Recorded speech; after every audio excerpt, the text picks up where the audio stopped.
The Badger and the King. There once was a badger and a king. The badger lived on the king's land, and he paid him money, and he did as best as he could to be a good tenant and to be good to the king. He would help out on his land and shovel the snow and help with the harvest, and he tried to be a good badger. Whenever he would see the king, he'd say, "Oh, hello, nice to see you again." And he would extend his paw, and the king would receive it, and they would shake hands and paw, and they would say their goodbyes. And that's how it was for many, many years. And then one day, the badger decided, I don't want to live with this king anymore. And he told the king, and he left. Well, after the badger was gone, the king and some of his helpers, they tried to take some extra money from the badger. And the badger thought that was not right.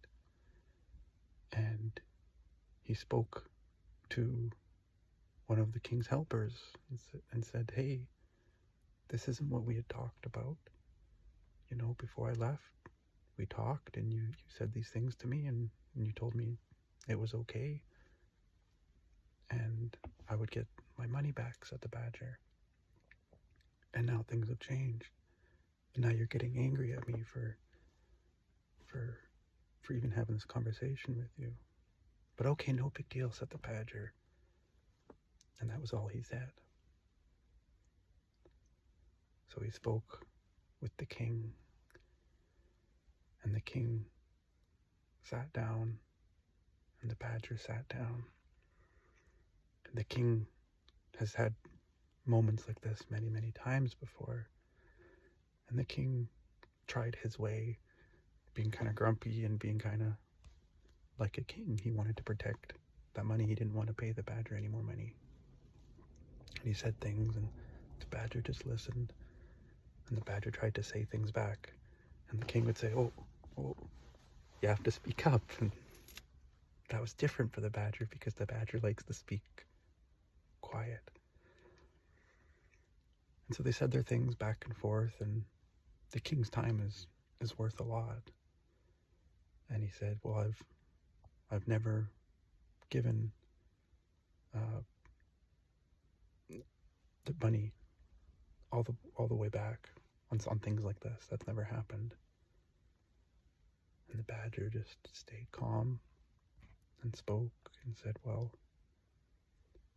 this will be the first time, because all that money is owed to me. That is the right thing to do. And then the king got up, left the room, spoke to his helpers and say, write the check for this much money. And he slammed the door behind him. And the badger was surprised. He had done it. It had happened. He got to be a soft badger. And he left the room, and he approached the king for one last time, and he extended his paw for one last time, and the king accepted the paw for one last time, and they shook hands. And the badger said, thank you kindly. And they left. And the badger waited, and he received his check. And the end.